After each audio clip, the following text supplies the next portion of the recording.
And we're back. Welcome back to the Retirement Decoded podcast with Scott Tucker. I'm your host, Scott Tucker. With me today is Associate Advisor Max Rand. Hey, folks. And we have these voice-activated cameras that change back and forth when they work. And if you'd like to see that work or not work, you can go to tuckeryoutube.com. At tuckeryoutube.com, you can see this very podcast. I don't know what that gets you. Yeah, I think I have more of a face for podcasts than a voice for radio. So there you go. You have a face. What? You have a face for YouTube? For podcasts, yeah. Wait, well, which one? Do you have a face? I think I have more of a face for podcasts, YouTube, than I have a voice for radio. So I have a radio voice. So you're better on YouTube. You're better looking on YouTube than you sound on radio? Yeah. Okay. I don't know. I think radio's neat that everybody's voice, so long as it has something different about it, it's like a box of chocolates. There's always something good out of most people's voices, I think. Yeah. I don't have that super dark voice. Deep voice. Yeah. That he's what is it? You're like the ventriloquist now for our associate advisor, Matt Mirabella. Yeah. We have an associate advisor that for those of you from Chicagoland, Matt was a baseball pitcher at Marist High School. And that's in Mount Greenwood, southwest corner of the city of Chicago. So Matt Mirabella is like 6'6". Hey, he's a tall drink of water. Yep, and so his voice sounds like it. He's got the radio voice, baritone, and all that. So I don't know what we're talking about, but anyway, we're talking about it. Yeah. So today's question comes from Lisa in Glenview. So you may know, longtime listeners may know that we are in Chicago, Illinois. We are at I-90 in Cumberland neck of the woods, northwest corner of the city of Chicago. We're across the street from Park Ridge, Illinois, one of the suburbs here. And so we're still in the city address, and Park Ridge is across the street, and right over Max's other shoulder is O'Hare International Airport. But we are federally licensed, so we can help folks all across the fruited plain. So today's question, most questions come to us from Chicagoland. Lisa in Glenview asked, Max, are we going to get hit with Illinois' estate tax even if we're under $10 million? Question mark. Yeah, you're going to get hit. You're going to get hit for sure. Now, where did Lisa get $10 million? I don't know. That's weird. A first world problem, though. So. Well, no, but where did she even get that number? Because Max, you know what I'm getting at today. So in Illinois, whether you're an individual or a couple, you need to be concerned about dying with $4 million and one penny.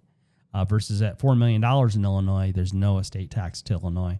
But she says, Lisa in Glenview says, Max, are we going to get hit? And she says, we, so that's two people. So there's two of them. And whether it's, we do help same-sex couples and opposite-sex couples. So there's two of them, whether it's Lisa and her husband or Lisa and her wife. Are we going to get hit with Illinois' estate tax even if we're under $10 million? So Lisa, the federal estate tax exclusion is $15 million per person in 2026. Keyword federal. Yes. So Lisa, you and your spouse, if you hurry up and pass away this year, that's a dim thought, a dark thought. If you and your spouse were to pass away this year in 2026, you could pass $30 million free from federal estate tax. Now, what if there's a blue wave in 2028 and in 2029? They could slam that back down from $30 million per couple down to like $2 million per couple. Yeah. So you could run into trouble that way. I think we're going to see it. It's possible. The way things been going, they're going. The other thing, Lisa and Glenview, now there's you and your spouse. In Illinois, it's not an exclusion, it's a threshold. So if you and your spouse pass away right now, $4 million even, then there's no tax to the state of Illinois for the Illinois estate tax. However, if you and your spouse go one penny over, you should expect to pay about $285,000 from your estate to Illinois Department of Revenue. Now, there's a way to avoid this. I don't know where you are under $10 million, if that's what you're saying. I guess it is what you're saying. If you were to have what we call a Tucker Shelter Trust, now we are not attorneys. We work with an outside law firm to have these constructed. If you were to have a Tucker Shelter Trust, if you're a couple in Illinois, we could raise your $4 million threshold to an $8 million threshold and just buy you some time. And then probably after that, we need to start looking at potentially looking at irrevocable trusts irrevocable trust, because, and you also need to do that. The irrevocable trust, they need to be performed more than 3 years before you pass away. A lot of people put it off, and then they say, "Oh, can we do it now?" Well, we had a lady, Max, you remember, a few months ago, or was it last? Geez, time flies. Last summer now, we had a lady at 93, nearby suburb, and we kept nagging, and it didn't get done, and then we got a phone call. It was last summer, that she had about a month to live, and you can't wait till you have a month to live to get the stuff set up. And so all of a sudden she's trying to get stuff out of her estate, but is of no use because it gets clawed back in. There's a 3-year clawback. Oh, you forgot the fun part, Scott, and that was the advisor she was working with prior. Their solution for the Illinois state tax was to keep her estate under $4 million. So they were putting her in assets that wouldn't grow or accrue any kind of income at all. So that was their strategy of avoiding the Illinois state tax. I'd forgotten that part. It is one of the most, is throwing negligence on that? Yeah, I mean, negligent. It's insane. It was an investment advisor in Northwest Indiana, we'll say, keep it kind of vague. So she had an investment advisor, even though she was in the Northwest suburbs. Or Chicago. She had an investment advisor from Northwest Indiana, and his answer to estate planning was, "Well, yeah, there's an Illinois estate tax." He at least knew that much from being from Indiana. He knew there was an Illinois estate tax, but then his answer was, "Don't worry, I'll put your money in something where your money won't grow." But then he still charged her an investment advisory fee. And he didn't help. He didn't help her with an Illinois estate attorney, estate planning attorney or anything. Yeah, and hey, most folks are like, "Hey, he's not losing my money. I'm okay with it still, as long as I still have my money." That's Max's one of his many voices of Max Wren. Yeah, he says, like, how about we grow the money? And because she wanted to benefit her 5 children and all of that. And then there's grandchildren and stuff, but she wanted to benefit her 5 children first, and then let them figure out what they do with their kids. And so instead of growing 3.5 million into 7 million, let's think about how we can make 3.5 million not go beyond 3.9 million. I mean, come on, because there's like $3 million more we could leave potentially to your kids, and they can leave to their grandkids and great the whole thing. And so to just put a lid on your returns, there's no need to put a lid on your returns just because you're concerned about state estate taxes or federal estate taxes, Lisa in Glenview. So there's some more background that Lisa in Glenview gave us. And by the way, Lisa, you or anybody else named Lisa or anybody else listening to or watching the podcast, you can click down below. There's a link for tuckerretirement.com in the description, or you can just type in tuckerretirement.com on your phone or your computer, and you'll find our phone calendar there at tuckerretirement.com, and you can get on our phone calendar 15 minutes for free with one of our financial planners. Max will get their questions answered and answers questioned at tuckerretirement.com. Yeah, just is it okay if we talk a little more about this? Sure, yeah. Question. So, Lisa, I think this is great stuff for you to try to figure out and get taken care of now, because we're seeing some dangerous rhetoric around the country, and just with how politicians are treating their constituents and how they're looking at them of how they can get money out of them. Some recent examples of this right now is in New York. Madami's looking at lowering the estate tax threshold from $7.75 million down to $750,000 and implementing a 50% estate tax. So if your estate is over $750K in New York, 50% of every dollar over that amount is going to go to the state of New York when you die. We saw Washington State violate their constitution. Their constituents had legislation passed where they were not represented on that vote, and now they had a 9.9% flat income tax for individuals who are making over $1 million there. So we're seeing politicians completely violate the people they're trying to represent, and they're really looking at any kind of avenue where they can get more tax money as the opportunities for them to take it. With Illinois and with the Chicago pensions bleeding the state dry, having that 3% compounding COLA, I mean, I would expect that we're going to see probably the Illinois state tax lowered. We're probably going to see a lot more additional taxes layered in. Trying to figure out these problems now it probably couldn't be more of a better time to try to do this stuff. So, Max, I have to share a little wrinkle about the life of Max Wren. When you were 4 years old, you moved to Germany. yeah, moved to Stuttgart. So there's a Max is fully literate. But when he was growing up, they were trying to teach him German and English at the same time. So he means to say constituents, right? Yeah, it's my speech impediment, guys. So that's the voice of radio. That's why it's not good. I want to explain that because people would say, "What was that word?" Yeah. No. So there's something about, because of the German, there something about your T's or something? Yeah, it was funny. I kind of like using this analogy. Picture like your brain is like a bunch of spaghetti, and then I had like German spaghetti and like English spaghetti all mixed in together when I was learning to talk.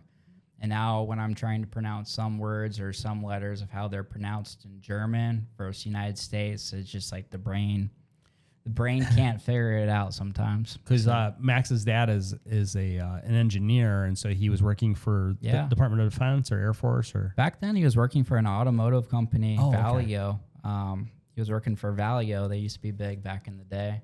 And so Stuttgart, they're one of the biggest automotive industries centers in the whole world. You've got Porsche, BMW, Mercedes, all there. Well, you've got the pronunciation of Stuttgart down. Yeah, that one I do. What a thing to do to a kid. Hey, we're going to take you to Germany, and then we're going to teach you German and English all at the same time. Yeah, it was fun because we did German lessons for about a year. We moved to Germany, and then we moved back within a couple months. So. Oh, wow. Yeah. And then your dad worked at Delphi in Dayton. Yeah, Delphi. And Dayton, Ohio. And then now your dad works at Wright-Patterson Air Force Base. Yeah, he's been having some fun with the war going on. He's been in Greece or Poland probably multiple times every month. So he works with the F-35, and when he goes to work, he has to leave his phone in his car. Yeah, the security is pretty intense. So when he's going into the base, they're taking the dogs around the car. They're taking, they have those sticks with the mirrors, and they're looking at everything. They got the body sensors. It's really insane. Well, tell me about the body sensors. Yeah, so you're walking through these things, and it's kind of like the airport, right? They can see if there's anything under your clothes in the sense that you could be trying to conceal something. So you got all that. And then when you're actually on the floor, where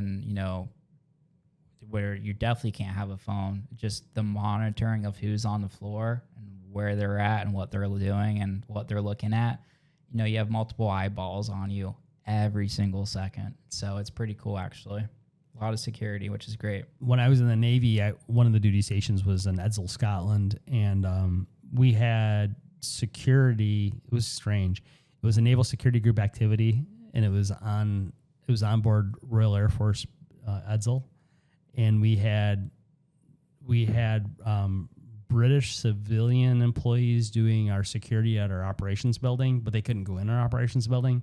But they had to check like all our backpacks and stuff to make sure we weren't bringing any of the calculators in, stuff like that. And then they had to inspect our bags on the way out. But if you were really used to going through, and there was no body scanners, that's what I was thinking of. Yeah. If you're used to knowing what they look for and what they don't look for on the way in and the way out, you could conceal something somewhere else. Oh man, it'd be so hard these days, but there's always a way. Yeah, now with the body scanners, but we didn't have body scanners. Yeah. Yeah. Wow. That's something else. So we had, I just had to explain the constituents because yeah. I'm not like, what is he saying? I'm not picking on you, but it's actually what I do like. Some of the words you say though are kind of cool the way you say them because they're better pronounced than I would say them. There you go. In Michigan, everybody like runs right through the words. They talk too fast. Yeah, just me being a Rain Man. So no, but when you say one that I noticed that you say when you say, "Don't worry about it, Scott. I've got it all buttoned up." Yeah, my tease. Yes. Who's it? One of your cousins that teases you about that? Yeah. So all my cousins tease me of how I pronounce my tease. They're always like, "Max, say Dayton or say fire truck." One of our associate advisors is Sayyida Mahmood. She was born in London and she moved to Chicago when she was 15. And I tease her because I don't tease her in a bad way, but she sometimes some of her words don't have any T's. Yeah. She'll like don't. The T will be there and don't. But don't worry, Max. I made it all better. Yeah, better. so better is better. Just It's still don't two say syllables. the T's. It's still it's still two syllables. Well, yeah, we had this Lisa in Glenview asking, Max, are we going to get hit with the Illinois state tax even if we're under 10 million? And yes, Lisa. So just kind of sum things up, but just kind of repeat, because sometimes you hear things a different way and it sticks in your brain better. So Lisa is saying, are we going to get hit with the Illinois state tax even though we're under 10 million? So Lisa, you and your spouse, you need to be concerned about exceeding $4 million by the time you pass. And so even if you have, say, $4 million today, 10 years from now, you very easily have $8 million, and you would be $4 million over. Now, if you had what we call a Tucker Shelter Trust, then you would be able to go to $8 million, but not a penny over. And so that's why we'd also need to still talk about irrevocable trust. And we're not attorneys, and we would loop in our law firm with that. There's some more background here that I didn't share with you earlier, Max. Didn't try to set you up to fail or anything. But Lisa, here it says in the notes. Nicole was helping with the notes, and I didn't read the notes. So anyway, I read the question and not the notes about it. Lisa and her husband have built a net worth of around $6 million. I should have read this earlier. Right. Lisa and her husband have built a net worth of around $6 million. So they're already over the $4 million threshold for Illinois. So the Tucker Shelter Trust would give them room up to $8 million. But if they want one penny above that, then we need to consider irrevocable trust, and we need to do that more than 3 years before you pass away, Lisa and Lisa's husband. It says here, so Lisa and her husband have built a net worth around $6 million. They assumed they were safe from estate taxes. After hearing about Illinois' $4 million threshold, she's now worried they may owe the estate a significant amount. I think the last time we ran numbers, I can't remember the exact what number we came to. I thought it was like $500,000 that would be owed to Illinois on a $6 million estate. Sounds about right. Yeah. If you want your numbers run, Lisa, get on our phone calendar down below at tuckerretirement.com. It's in the description, tuckerretirement.com, or just type tuckerretirement.com into your phone or computer. Easy for me to say, right, Max? Lisa wants to understand how the Illinois state tax actually works. One thing that came to mind earlier, Max, you mentioned that Mandami in New York, he's only the mayor of New York. Yep. He thinks he's a lot more than that, doesn't he? He's only the mayor of New York, and he's made proposals to change the New York state estate tax. Yeah. And he wants to make the rate of taxation to be 50%. Yeah. Well, the federal estate tax is 40%. Pretty soon, there's nothing left. And we're basically in Europe at that point. It's worse than Europe. Europe's not even that bad. This communism. I thought we beat communism, or did communism beat us? No, it's trying to come back. Trying to come back. Yeah. So go to Europe, Canada, if you want socialism. So So Lisa wants to understand how the Illinois state tax actually works. Whether it really takes everything above $4 million. It doesn't. Whether it really taxes everything above $4 million. Yes, it does. So the only way now, if you're an individual person, a Tucker Shelter Trust would not improve your situation. It would still be a $4 million threshold. And it's a threshold, not an exclusion. So say if you were a single person and you or a married couple and you didn't have a Tucker Shelter Trust, if you go one penny over the $4 million threshold, then it taxes, the Illinois state tax applies to all of the money, all the way back to penny one. Now, if you're a couple, we could use a Tucker Shelter Trust and boost up your threshold to $8 million, but you're still going to have bigger problems down the way where you're going to have to consider irrevocable trust. Yeah, this is a big problem that requires the work of a professional. I kind of look at this and I say, okay, this is something that's going to be extremely pivotal for your life. It's extremely pivotal for the trajectory of your retirement and your family's dynasty and the legacy that you're leaving behind. For one to kind of treat this as something that maybe they want to try to do themselves, or maybe work with the local shop. If your child is getting married, you're not taking them to McDonald's to feed them, with something this serious and important, you definitely want to make sure that you're working with the best people, right? So, make sure that you're getting really good help when it comes to matters that are this important that could change your net worth by hundreds, if not millions. So now, Max, I have to disclaim that because the folks in compliance, they just texted me. They told me they don't like superlatives like best people. We can be very good people. Yes. But you can't say you're the best, Max. Okay. You want to work with people who are very good at their craft. I thought you were going to say, okay, you want to work with crappy people? No, I got to be positive, right? Knock yourself out. No, yeah, we can't help everybody. There's 330 million Americans. We can't help them all, but we can help some. Yeah. And we are kind of, frankly, a little tired of folks not getting the assistance that they need. And that's probably you if you're listening to this podcast. Well, Max, it's been fun and it's been real, hasn't it? It's been real fun. It's time to wrap up this episode of the podcast. Go ahead and click like and subscribe, share it on Facebook or wherever else. Get on our phone calendar, please and thank you, at tuckerretirement.com. We'll spend 15 minutes for free with you over the telephone in the coming week with one of our financial planners. Max will get their questions answered, Ann. And answers questioned. That's right, at tuckerretirement.com. We'll talk to you on the next podcast.